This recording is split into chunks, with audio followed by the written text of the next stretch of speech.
Hello, everybody. Welcome to the July session of Alabama Blue School.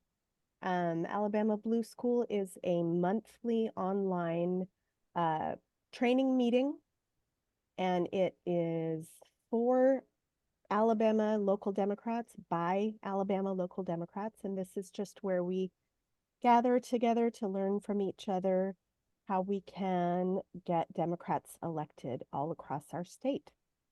Um, the sponsor of this event is the United Democratic Clubs of Alabama, or UDeCal, and we are just a group of folks who are locally engaged in Democratic politics. And we know that we always work better when we collaborate and share information and share resources, especially when our party is comparatively small in comparison with the other parties. So we really do need to lean on each other and build relationships. We are continuing this month with our series that is presented by Tom Miro, who is the executive director of the Alabama Democratic Party, the state Democratic Party. And Tom has very graciously and generously been speaking to us over the past, I think this is the fourth month, about how to build toward electoral success. So we asked him, because he's done so much work with big campaigns, we asked him from the there you go, you can see some of them there. From a campaign's perspective, when your organizers show up during election season, what would be your dream and your wish list for local organizations to have put in place? So that's what Tom has been talking to us about. So I'm going to turn the time over to you, Tom, and thanks so much for being here, and thanks to everyone who's joining us. And we're going to learn a lot from Tom.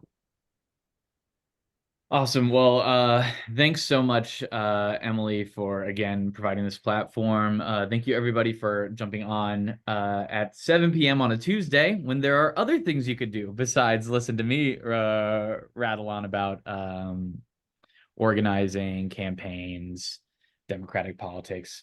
More broadly, you're here, and that means so much. Greetings for the first time from my office. It is getting to be about that time of the year where I'm still here until 7 p.m. So luckily last week on Tuesday, I was here till 9. Fingers crossed I can get it a little bit sooner than that. But we're working hard. We've got some cool things cooking up at the state party. All things that you'll learn about in time. But for now, let's get right down to the programming. And as Emily mentioned, right, this is a series that we're doing.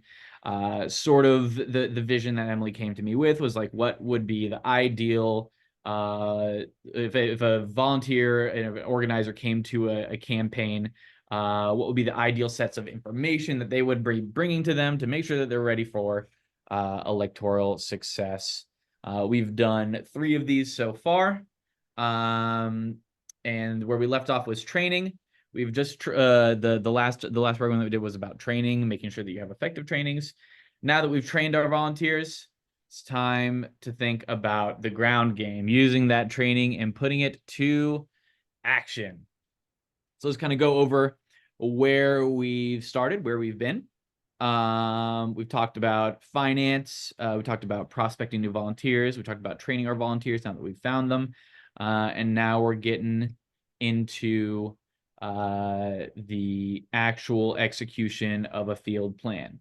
But it's important to remember here when we talk about these buckets of preparation that campaigns, and you guys shouldn't either. They don't just end up ready for election day overnight, right? This is an infrastructure that is built over months of organizing, of training, of executing, to make sure that on election day, all of your systems are ready to rock and roll and your volunteers are equipped for the tasks ahead. So we need to remind ourselves that we can't expect to just show up on November 5th 2024, and hope everything goes well. It's about us building toward that and making sure that we're in the best possible place to be successful. So today's training is going to be on ground game. It's going to be specifically on the types of conversations that you'll have on the doors as a canvasser. There are usually two types over the course of a campaign. One that'll happen in the summer months, one that'll happen in the fall. We'll talk a little bit about those conversations and best practices there, and the way you should structure your program if you're building one out. But ground game. Doors win elections and dials get doors. It's a simple mantra that we use in the organizing space time and time again. Something that they're doing in the country's toughest races. It's something that I did in Arizona for Joe Biden and Mark Kelly. It's something that I trained people to do in Kansas for Laura Kelly. It's something that I train people to do for Andy Bashir in Kentucky. When you knock on doors and when you have face-to-face conversations with voters, our candidates win. That's just how it works. Starting canvassing early, even just once a week, will help everyone get into the direct voter contact mindset, and is key to our success at the ballot box. As I've said, this is how we win our tightest elections. We have conversations with voters. We tell them why we're doing what we're doing, and we help them to make a plan to vote for our candidates. The earlier we get out there to have these conversations, the more of them that we have, the more data we collect, and the more accurate we can be with our targeting of our conversations going into the final months of the campaign when time is truly of the essence. So, what are these combos and when are we having them? It's a great question. There are two main phases of these conversations that you'll have as part of direct voter contact on a campaign. The first one is going to be persuasion conversations. And then the second one is going to be turnout conversations. Now, when you have them is usually time dependent. And the types of conversations that you have when you're going to these different places and talking to these different people will change the cadence of how that interaction with a voter goes, right? So let's talk a little bit about persuasion, if I can switch the slide.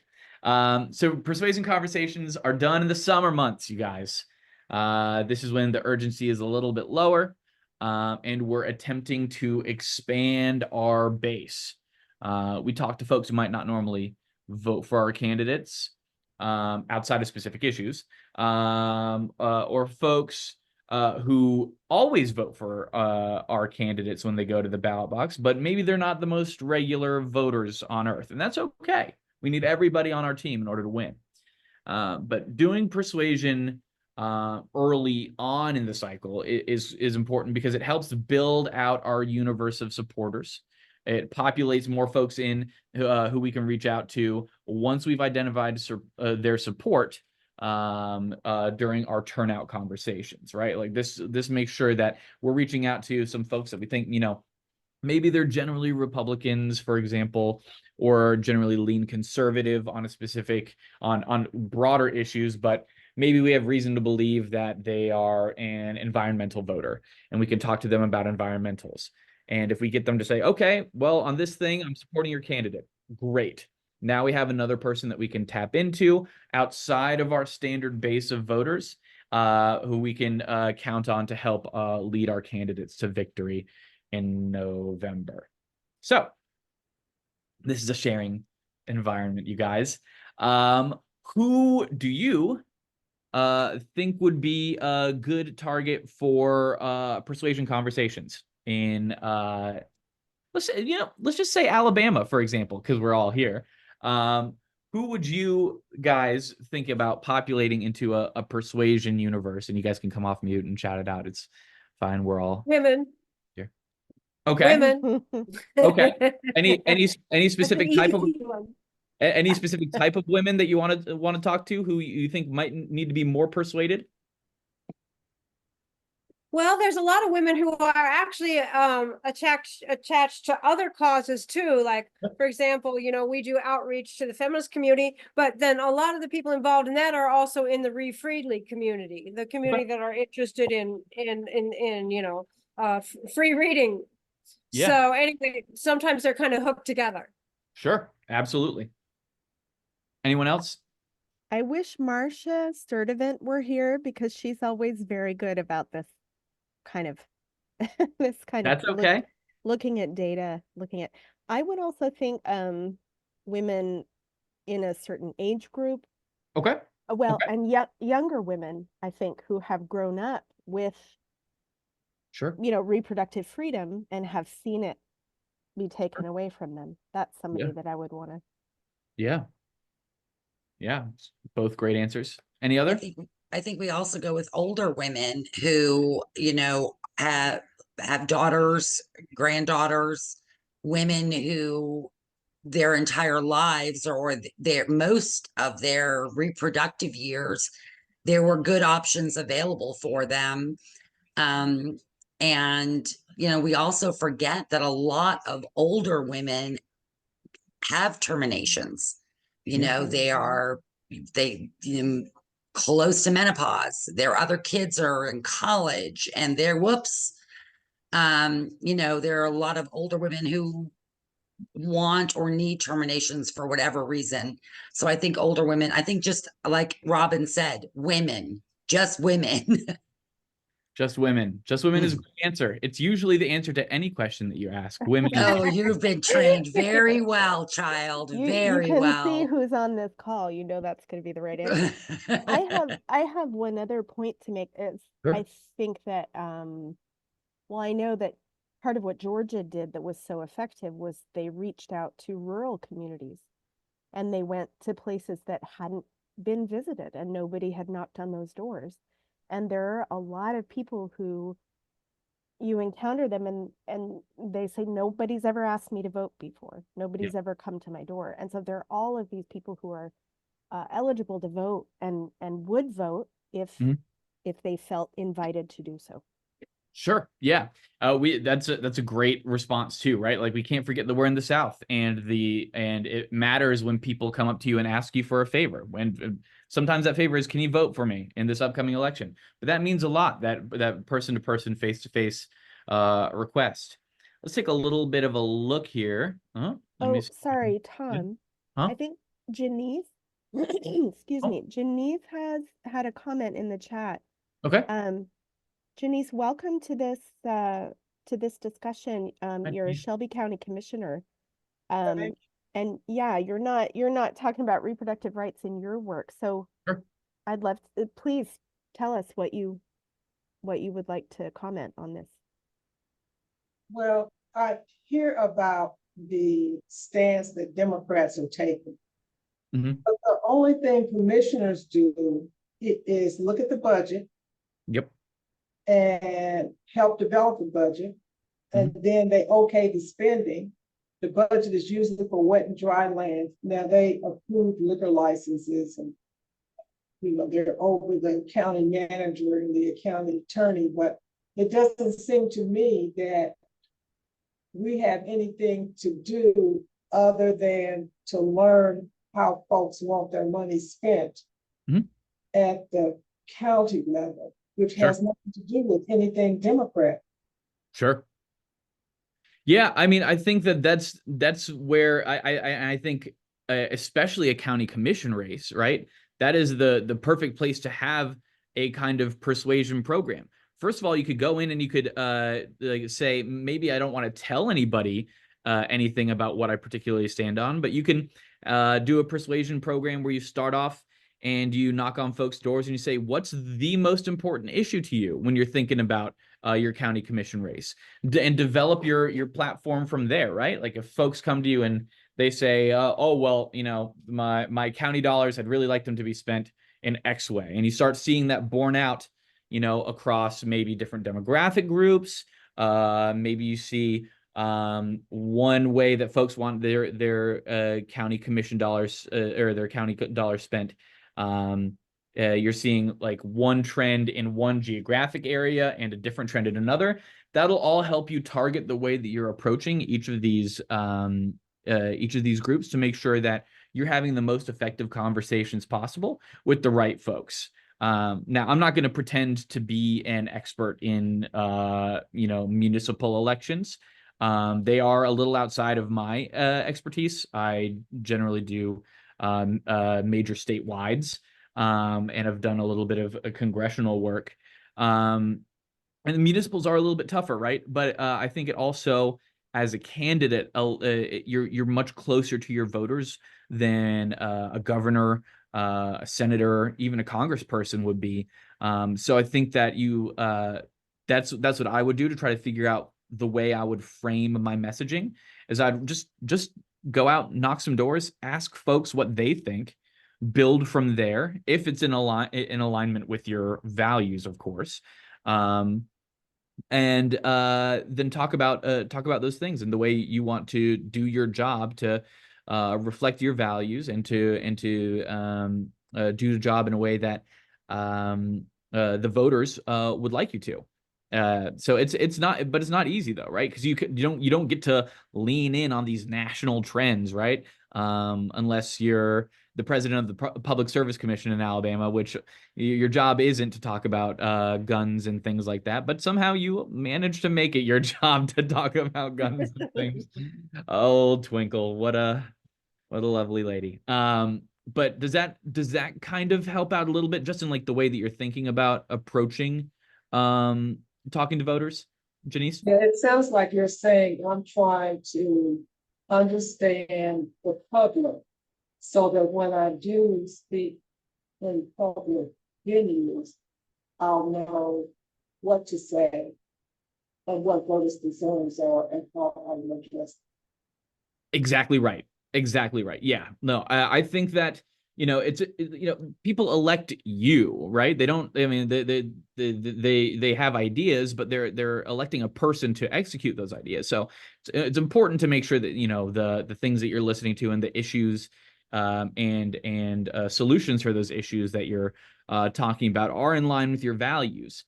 Yeah, I would absolutely let the public be your guide there and telling you what they think is the most important thing for you to do. Yeah.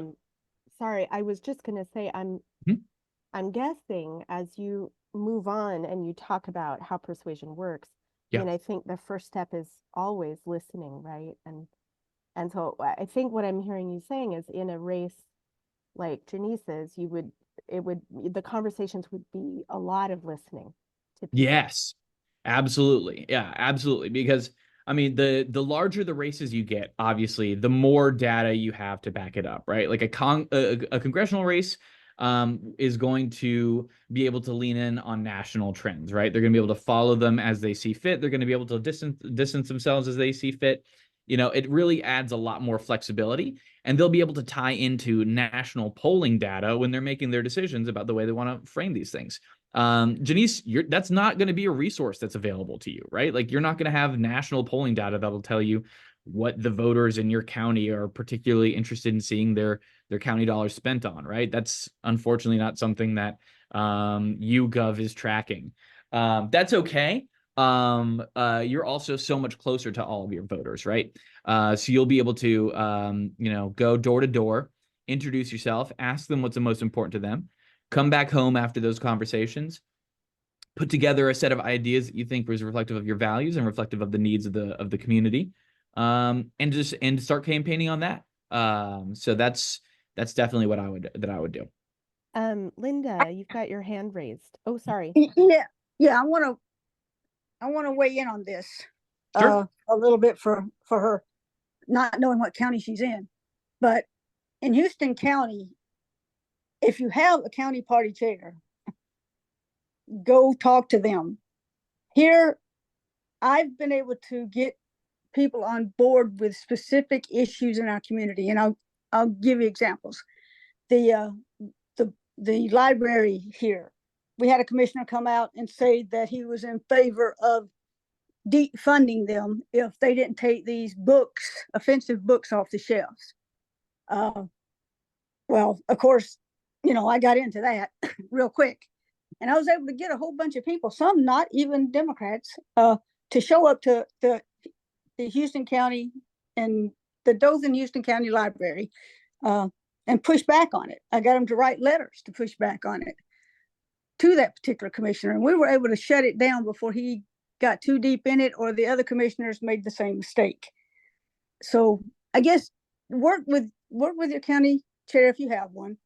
The other issue that came up a lot was some issues with our city school buses, specifically the drivers. They were basically punishing children inappropriately in that this one driver refused to pick a child up for 6 months. And when I finally got a hold of that, we were able to get that fixed. But in that case, I had to involve both the school board and the commissioners. So talk to your county chairs, especially if they've been there a minute and they're interested in doing the right thing. And then if you ever get stuck, I'll offer my help. We need people to run and we need people to have the resources they need to know what's going on. And we are working very hard to train all the county party leaders. And Tom has been instrumental as well as Ben Harris in that. So Linda, Janice is in Shelby, so she's in Marcia's. Oh shit! Oh yeah. Okay, She's in Marcia's good care. Absolutely, you're in excellent care. So there are local issues that are also national issues, I guess is what I'm saying, because that library thing spread like wildfire, and Right. and of course it started in the schools. They were taking books out without anybody knowing it. So anyway, but yeah, you're in good hands. But if I can ever help, I still offer. Thank you for letting me speak. Thank you. Absolutely, yeah, and yeah, you are very, very lucky, Janice, to have one of the great county party chairs in this state. Marcia's an absolute rock star. And I'm sure she'd be more than willing to be a resource for you with anything that you need. Yeah, I mean, these are all great examples, right? And it's a reminder that persuasion conversations look different at different scales. The persuasion conversations that I was having, in Kansas, were valuable for a lot of the folks that were up on the ballot in 2022 because they had their state house and their state senate up as well. So a lot of the same things that I was talking about that the governor would have an impact on, the legislators would also have an impact on too. That data was usable for everybody that was buying into the coordinated then. Municipals have usually a different set of issues that they need to build on. So you'll have to create a program that works best for your needs. But nothing is a one-size-fits-all solution in campaigns, and that's okay. But these are just going to be guidelines as you're trying to figure out how to expand your voter base and then how to turn out the folks that you want to turn out once you've identified them. But these are all great examples of folks who we could target for our persuasion convos. If I was just building out a persuasion universe, here are some of the folks that I would think about. Low support generally, high turnout. So those folks would be folks like suburban moms, as you guys mentioned. Also, as we've talked a little bit about choice, their husbands may be a good look for some potential persuasion turnouts.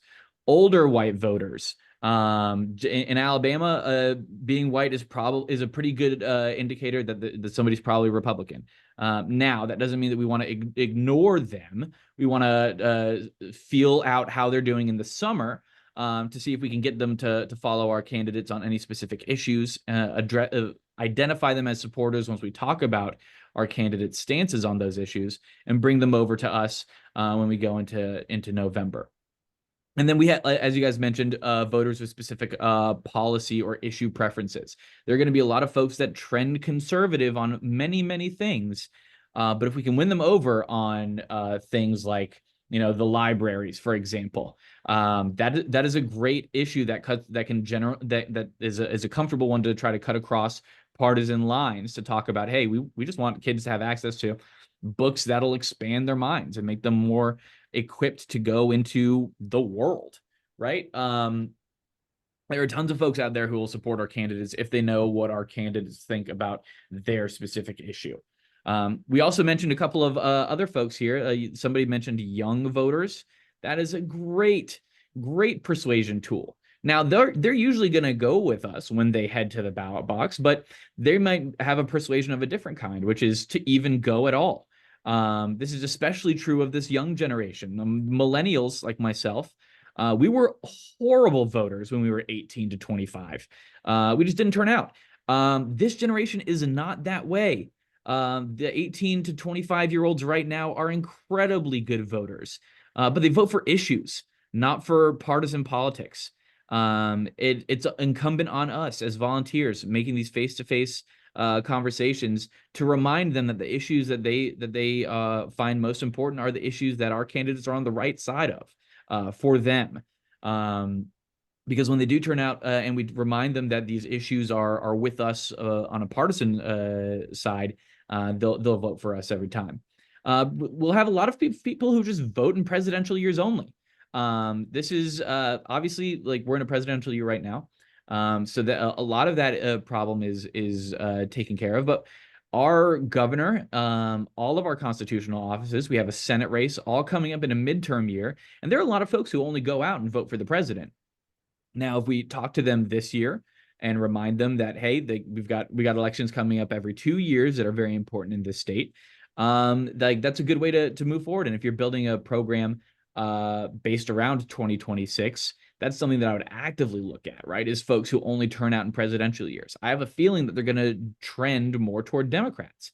Let me talk to them, see if that's actually the case, and build out a robust universe of folks who support us on issues that I can turn out that folks normally don't count on in a midterm year. And then voters who use absentee ballots, those are always going to trend toward us generally as progressives. We can thank a lot of conservatives for eroding faith in absentee balloting for that partisan lean, because it generally hasn't been. You see states like Montana, which are very red, states like Arizona, which had been red for the longest time up until very recent history. Those are all states that have very robust mail-in voting, absentee voting laws because of their geography. And we saw that there wasn't a partisan lean built into that there. Like, Montana continued to elect Republican governors because I actually just made sure that more people voted. But right now, we have a lot of folks who use absentee ballots who might not be able to get out and vote, or it might be a little more difficult. I want to have conversations with them early on, make sure they have a plan to get their absentee ballot, make sure that they're going to be voting for us when they do submit their absentee ballot. Those are all parts of a persuasion universe that I would put together if I was building my own program. We also have a different set of conversations that we have on the campaign trail, which are turnout conversations. So turnout conversations are conversations that we're having with our base, right? Folks that we know are going to turn out for our candidate if we give them that extra nudge after our persuasion phase, right? When we've talked to these folks that we know can't usually guarantee are gonna come out or gonna come out for our candidates. We've expanded that base even further with folks who might not be traditionally in our coalition. These turnout conversations are the best ones in the campaign world. We're talking to folks who are already with us, and we're just making sure that we can count on them to drop by their polling location at some point on election day, right? But obviously, these aren't the same folks. So who do you think are good targets for our turnout conversations? Where do, like, the Latino community, where do they fall with these two? Great question. Yeah. Demographically, it's an interesting place right now. So at the national trends are we're losing our share of Latino voters. The best data that I've seen is that it's because of a rise in radical evangelism rather than their base, the general base Catholicism. Catholics have always been really strong Democratic voters. But as Latinos come into the country and start getting incorporated into these radical evangelist, generally very conservative churches. We're seeing that we're kind of losing them a little bit. That's the explanation that makes the most sense to me. But the answer is, generally speaking, they're still a strong part of the Democratic coalition. We're just losing them a little bit every single year. And then, of course, that also depends on geography. It depends on nationality of the Latinos as well, because I'm probably one of 4 Democratic Cubans that exist, right? Because Cubans are extremely conservative, especially in Florida. But when we talk to folks like, folks who are of Mexican descent, generally tend to be a lot more progressive.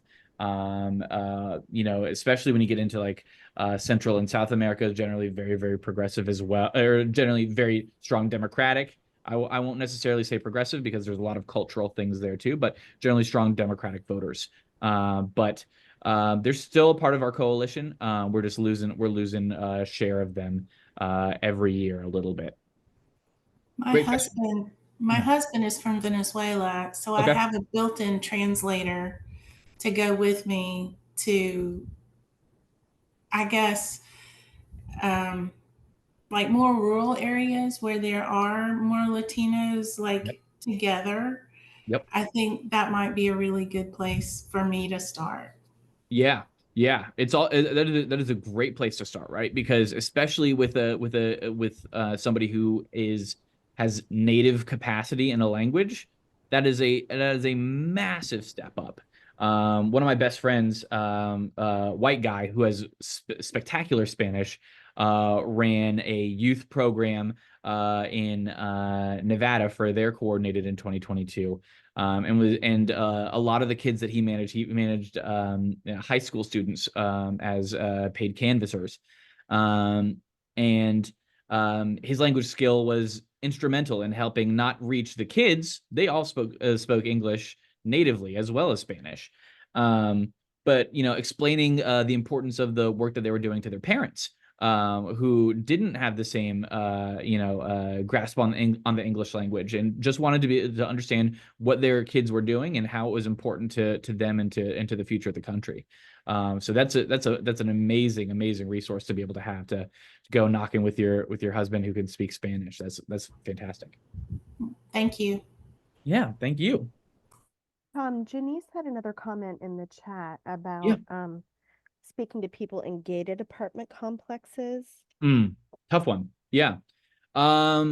So listen, the first answer is whatever the rules stated on the gate are, right? And then a little bit looser, whatever your comfortability is, because at the end of the day, a lot of gated communities will have no trespassing. I would just say don't mess with it, right? Like, you don't want to get involved with that. No soliciting, a different story entirely. Now, if you're going door to door doing canvassing for your just to get data or to talk to voters about who you are, what you represent, and the issues that matter most to them, that is First Amendment protected speech, right? And no soliciting sign does not apply to you if you are going door to door and you are not asking for money. That being said, it is a lot easier, and I acknowledge that, for me as a 31-year-old white guy, to go up by myself, knock on a door, and have somebody tell me, get out of my face, right? If you ever feel like a door that says no soliciting, even though it doesn't apply to you, gives you just a weird vibe, don't knock it, skip it. It's not worth you putting yourself in an uncomfortable situation to do. That being said, if the sign on a gated community says no soliciting, but doesn't mention anything about trespassing, you are legally able to go and talk to those folks about turning out for an election, to ask them for their support, to ask them what issue is most important to them. That is First Amendment protected speech. But at the end of the day, it's the thing that makes you feel most comfortable. Does that kind of answer your question? I know it's a lot, and it's something that, as a guy who managed a lot of girls who were going out knocking doors by themselves, It was a different thing for them to do. And it took me the cycle of 2022 to like reset my expectations and be like, hey, I got to remember that I'm not the one who's going out knocking these doors every single time. That's okay. We need to figure out what the plan is that makes the most sense for folks to meet the work with where folks are at, right? And so that's the most important thing. Yeah, well, so we tried to get into gated apartments Mhm. and contact management to Mhm. see if they will let us in. Mhm. And because you can, those are a lot of transient people who, Yep. you know, they don't vote, they didn't vote last time in your district, but they will this time in your district, and they don't know who the candidates are, Sure. don't know where they poll, et cetera, et cetera. Mhm. But it's hard to try to get management to allow us to come into their complex. Yeah. Now, we have one we've been talking to for a while, maybe for about 6 months. And then she Mhm. says, when we contacted this last time, she says, oh, we had a great picnic for Memorial Day. Too bad, you know, you weren't here to be there. Well, we keep asking. We had July 4th. They still didn't let us in. So I don't know if there's, you know, if we're approaching it incorrectly or if anyone had had success in that. And if so, what did you do? Yeah. I mean, so my approach, and this is one of the benefits of, you know, not being the actual candidate and being a paid staffer and being a scrappy dude was, you know, if I just saw, you know, that there was a, you know, no soliciting sign on a gated community, but there was no trespassing sign, I'd be like, sometimes it's better to ask forgiveness than permission. And I'd go and I'd knock those doors that were on my list, my targeted doors there. Now that being said, I managed field programs for 14 counties in Kansas. It was all right if I was kicked out of a you know, a certain one specific gated community, because I could just send another organizer another time. I could send another volunteer another time. That was not cut off for me at the end of the day. Now, you were running for county commission in that county. It's a much smaller community. And with that in mind, you can't afford to put yourself in a place to burn bridges with pillars of community, especially when that's who we're talking about when we're thinking about those managers of these apartment complexes, right? So I think the way I think you're doing the right thing here by trying to go through management, doing it the right way.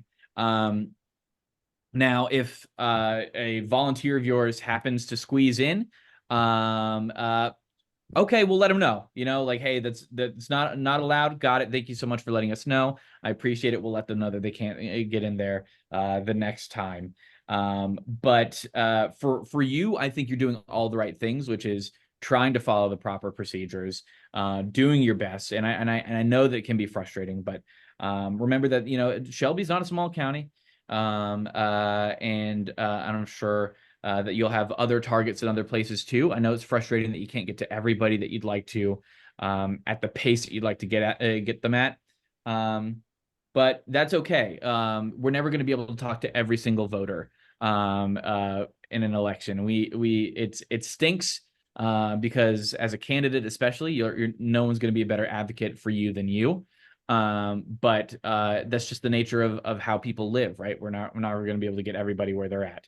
But yeah, I think that you're doing the right thing is the long and short of it. Thank you. You're welcome. All right. So we've talked a little bit about who we think might be good targets for our turnout conversations. Let's see if I can scroll to see exactly who we've figured out. Everybody that we talked about as a high support and low turnout.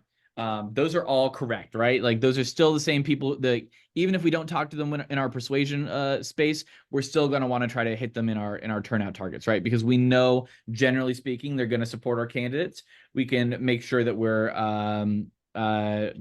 touching base with them before we go. And then everybody from that persuasion universe that's not traditionally part of our coalition, who we got to speak to, who identified their support for a candidate. You know, the person who maybe let's say for example that we're knocking doors for a candidate in Alabama's 2nd congressional district, and there might be somebody who I don't know. Let's say, for example, the Republican candidate hit their dog with their car, right? And so I'm never going to vote for that person. So I'm with the Democrat on this particular thing all the way, right? Even if they have a Donald Trump flag on that particular door, we've identified them as a supporter for our congressional candidate, right? That person would be in our turnout universe for that specific race. Now, as I have shared, this does get more complicated with large, multi-level coordinated campaigns, specifically because when you have buy-in from a lot of different folks who have a lot of different, you have a lot of different stakeholders involved. You don't want to turn out somebody who's, let's say you're knocking on a door for somebody. This happened a lot in Kansas, where I got somebody who was like, "I'll vote for Laura Kelly. She's I'm not a Democrat, but she's a good governor, and we need her back in the Capitol building working for us." Great. Now, can your state house rep count on your support? Absolutely not. Now I'm in a bit of a pickle, right? Because I've identified support for one candidate that I really want to turn out, and I've identified that they're not going to be supporting another. That can be tough, right? And so at that point, those are when you're going to have, if you're building out this multi-leveled program, you're going to have some hard decisions and figure out where you are geographically, and say, I can sacrifice this voter for this state house race because it's not a competitive one. Unfortunately, we're in an R+50 district. I need this Governor Kelly voter more than I need to, not have a turnout conversation with somebody who's going to be supporting the opposite side on a down ballot race. Or you could find yourself in a position where you have a flippable state house race, and you're like, you know what, this one, I'm going to leave this voter alone, right? I don't need to turn out a identified supporter of the other candidate on the other side of the political aisle. We'll find our Governor Kelly voter somewhere else, but I don't need to be knocking doors and reminding them to go out and vote. There's a Republican whose job it is to do that. I don't need it to be mine. So it can be difficult, and I don't want to pretend that it isn't. But once we our identified supporters who are not part of the coalition are always going to be part of our turnout targets. So when do we do these things, right? We talked about 2 different phases. We need to figure out when we're going to fit in all the time to have these 2 different types of conversations. Persuasion starts as soon as possible. I was having persuasion conversations in Kansas in June. I was having persuasion conversations in Kentucky in May. The longer you have to build out a persuasion universe, the more robust your turnout universe will be, right? It just gives you more time with these folks who are cusp supporters, who we need to make sure when I go knock on the door, are you coming with us on this particular election? The broader our expanded base for turnout will be. So as soon as you can start your turnout or your persuasion conversations, get to it. Now, when do they end? We're going to want to end them end of September at the latest, that first week of October, because we want to make sure that we're getting a bunch of really, really, really good runs at our turnout universe too. And that could change depending on where you're at, right? Some districts like, some, Republican or Democrat districts, you'll need less of a time to build out your base, right? You'll have your base is all you need to win, but you'll still want to bring some more persuasion folks along with you. That's okay.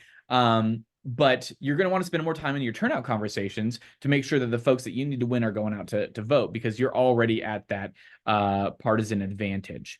So it just depends on where you're at. But generally, we're looking at end of September, early October as the end of your persuasion phase. The turnout immediately at the end of persuasion, you're going to flip a switch one day and change the script, and you're going to talk about persuasion, talk about turnout. And then it ends election day, sometimes maybe later. If you have to do some ballot curing, for example, you might be going to talk to some folks that are in your turnout universe whose ballots may have been rejected for some reason. You could say, hey, your ballot got rejected, or did you support my candidate when you went to vote? You did? Great. Go fix your ballot. But that's usually when you're going to be looking at having those 2 different types of conversations. So what about phones, Tom? We all have phones. We don't all have to knock doors all the time, right? Well, wrong. You should be knocking doors all the time. But if you're not, we need to talk about the way phones interact with a field program. Ideally, we're having as many conversations with voters face to face as possible. DVC is always more effective in person than it'll ever be through a text message, a phone call, a postcard, a yard sign, anything like that. Face to face is better. However, conversations of all kinds are still incredibly valuable, especially between a volunteer and a voter. And also logistics of knocking doors can be tough to work out, especially in rural areas. Not everybody's easy to get to. That's okay.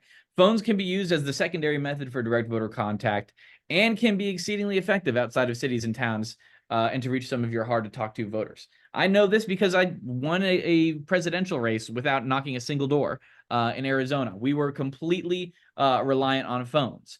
And that was hard because we had to do about 10 times as many calls as we would need to do doors to be as effective. But we had the capacity to do it, mostly because everybody in LA had decided at one point that they wanted to make calls into Maricopa County. That's fine. Hey, we'll take Los Angeles County. That is great. Out-of-state programs are incredibly valuable, and we love them so very much. But yes, phones can be an absolutely crucial piece of a program, and they can be something that you build a program around. There are departments in place in most coordinated campaigns called distributed organizing programs. Those are for folks who cannot be reached by traditional door-to-door tactics, and they'll have to be put into a phones universe just because it's either so incredibly difficult to reach them or they're just so far away from their nearest organizer that they need to be turfed to a distributed person to do a call rather than go door to door. Okay, so we've talked about, doors and conversations. We talked about persuasion and turnout. We talked about phones more than I'd like to talk about phones, but we talked about them. Okay, so you can't get mad at me for not mentioning phones. We talked about phones. You should be knocking doors though. But let's talk about best practices. So we know what the conversations that we want to have are, right? And we know when we want to have them. Let's talk about some of a few of the simple things that you can do when you're having these conversations. The next few slides are going to be some of the best practices for knocking doors or making phone calls in both phases of the campaign. And the first one is persuasion. And I like to say, kiss persuasion. Keep it scripted, silly. Persuasion conversations are critically important, but they're also heavily, heavily targeted. The campaign that you're working with will have a script specifically designed for their persuasion targets. They'll have tested the issues that they think will land with these voters. Please use it. The issue scripts, the issues the script talks about will be exactly what the campaign wants these voters to hear about the specific thing. It's very easy to say all the time, and it can be a little, intimidating to say the script is very important, right? Make sure you use the script. A lot of folks like to go out with a script, but then they like to talk about, why they're out knocking doors. And that's great. I'm so glad that there's something that motivates you as a volunteer to go out and knock doors. But we're trying to win this voter over, and they're never going to be a volunteer. That's okay. We still need their vote. Let's pay attention to the script, because this is what we want to talk to this voter about when it comes to this specific flip issue. So, KISS. Keep it scripted, silly. All righty. Turnout conversations. Make a plan. It's the overarching philosophy that you need to have when you're having these turnout conversations. But the folks that we're talking to either are not traditionally part of our coalition and so haven't gotten used to hearing from Democrats and about turning out, or they maybe not are part of our coalition, but maybe not great voters. Either way, it feels like it's pop psychology, but the make a plan language has been proven to be successful with voters. We take this idea, this hypothetical action in the future, voting in an election, and then we put it into specifics into this voter's life. We ask them, when you usually go to vote, when do you go? Oh, I usually go before work. Is that your plan this year? Are you going to go before work this year? Great. Oh, no, not this year? Okay. Are you going to go on your lunch break this year? Do you usually bring somebody? We want to take all of these hypotheticals about voting and put it into specifics in that person's life. Are you who do you go with when you go to vote? Are you bringing them this time around? We want to make this not arbitrary and very specific for that voter's life. And that's important. And we've found that it works to turn out folks who have a hard time getting out to the polls for us. And then regardless of both, and this is my biggest coaching point that I've given to not only volunteers, but also to organizers, speed is king. The biggest element that I have is that canvassers spend too much time waiting and not enough time talking. On the phone, if you're making dials, 3 to 4 rings will tell you if somebody's going to pick up the phone. If it gets to 3 to 4 rings and they don't pick up, hang up and move to the next person, right? We're not here to spend time listening to dial tones. I want to talk to voters. I don't need to wait to hear their voicemail message before I move on to the next person. If they're not picking up the 3 to 4 rings, they're not picking up for me. And for doors, this is going to be crazy, you guys. 15 to 20 seconds. 15 to 20 seconds after you knock. Get a big, loud rap.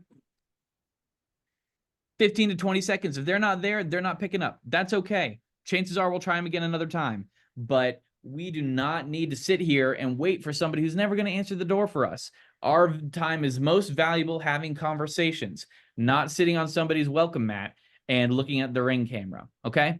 Like, we need to talk to folks. So yeah, those are my best practices there.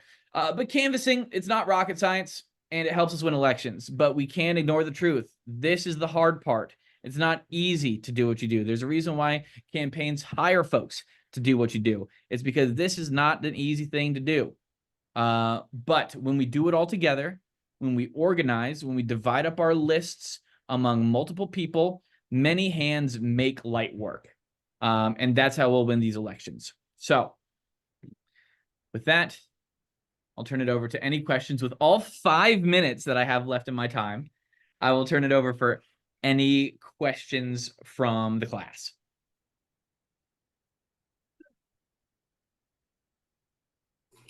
I'm sorry I missed your previous sessions, Oh, don't but worry. They weren't nearly as good as this one was. You had to miss. where do you get these scripts? Scripts. Yeah, great question. So if you're a volunteer, the campaign will put the script in whatever software that you're using, right? So we use something called OpenVPB if you're making calls. That is Open Virtual Phone Bank. That'll have the script right on your computer screen. That way you don't have to go anywhere, see anything, do anything. It'll be right there in front of you. And it'll also have the survey questions that you want to respond to, where you enter your data from these combos. Right there as well. The same thing with canvassing. If you're using Minivan, which is an app that you download completely free, that ties into our data management software, you'll be able to see the script on your screen, enter survey questions, but it'll be right there for you. Now, if you're building your own campaign, if you're standing up your own vote builder, setting up the script can be a little more complicated. Luckily, we have staff members here at the state party who can help walk you through what those steps are to be able to make sure that you have a script that's appropriate for the universe that you're building and working in. All you got to do is call down to the office in Montgomery and ask to be put in touch with Felix, our voter file manager, and he'll be happy to square you up. But yes, as a volunteer, the script should be provided to you by the campaign. Okay, thanks. Brandy, I Yes. also want to say, and I forgot to mention this earlier, excuse me, we are recording this session. We've recorded all the previous sessions as well, and we have a YouTube channel. So you can go and watch the previous sessions. We are also going to make these materials available. So the purpose of these trainings is to circulate and share this information with anyone in a county party who needs it and, you know, is looking for this kind of information. And then you could present this to your county party, for example, if you wanted to. But Brian, would you mind dropping our YouTube channel in the chat? And then everyone can go. Brian is the mastermind of anything real that actually happened. So he's uploaded all of these videos, and they're beautiful, and they're ready for you to check out and Thank watch. you. Sure. Now, what would the slides and notes be available too? Tom? The notes? I've been really bad about turning over the slide decks, but I can share this one. Absolutely. Okay. Well, Tom, I think what we'll So you try just to put up a link, is that it? I'm sorry. Oh, sorry. I think what we'll probably try to do once we come to the end of this series is get all the decks from you, Tom, and then bundle them somehow into some PDFs so that people can replicate this information. And we'll make that available, Brian, where on our website. We have a shared drive, we have a website. Brian, perhaps you could drop our website address in the chat as well. And one of our aims at UDecal is to make all of this information and these materials shareable and available to whoever wants them. So great questions. We will make that happen. udecal.org. Well, are there any other questions? I think we just have time for a little round of applause and a thank you to Tom and a thank you to all the wonderful questions and participation. Janice, best of luck. I believe we saw you at Blue School. Is that right? You said a few words, as I recall, at our conference. But we wish you the best of luck. Robin is a newly minted county party chair in Baldwin County. So congratulations to you, Robin. And once again, Tom, thank you so much. This is great information and it's clear, I think. And yeah, sorry, do your last slide. That's Tom's contact information. Tom is a wonderful resource for us to have, and he's always you always answer my texts, and I've heard from other people that you answer their texts as well. I try. I'm sorry if I don't. I really am quite busy. But I do try to respond as best I can to text messages and emails. I had to cave. I usually like to keep my work email off of my phone. But I had to cave a couple months ago and put my work email on my phone, guys, because the emails, they never stop coming. Things are getting serious out here. Yeah, they sure are. They sure are. Yeah, so we're out. We're all working hard. We're all working hard here at the state party. But anytime you need us, don't hesitate to reach out. If email's great, my phone number is great. That's my actual cell number. If you want to text me, you can text me. But anything that you guys need, that's what we're paid for, is to be a resource for y'all. So just reach out and we'll be happy to square you away. I can't guarantee that I'll have every answer that you're looking for, but I can try my best to find it if I don't have it at my fingertips. And if I can't share that information with you for a specific reason, I'll be sure to try to tell you exactly why I couldn't do that. Right. So yeah, that's all I can promise, but I'm happy to work for you guys. So just give me a ring. We're happy to help. It's great to have a supportive person at the party. So we appreciate you a lot. Okay, guys. Thanks so much, everyone, for coming. Next month, Tom, is going to be, the topic is voter protection. Vote Pro. Yes, we want to voter protect protection. That's so important. We got to recruit and train our poll watchers. Yes, we do. Yes, and it's important for us to talk a little bit about SB1 and what that looks like. It's not as scary as initially anticipated, right? If we know what we're doing, we know what the limits are, but it's still something that we need to be cognizant of. So we can talk a little bit about SB1 and cover that. Oh, great. Okay. Well, everybody join us. Please tell your other Democratic friends to join us next month, third Tuesday. Yes. Oh, not next month. Because Oh. next month I'll be in Chicago, right? Oh, So you're gonna be at the conference. Okay, convention, we will have alternative September, programming. September we'll pick it up, which is actually perfect timing for voter protection conversations, because that's when you got to start really figuring that stuff out. But yes, Okay. All right. Well, thanks everybody, and we'll sign off now. Right. And we'll see you next month. thanks so much.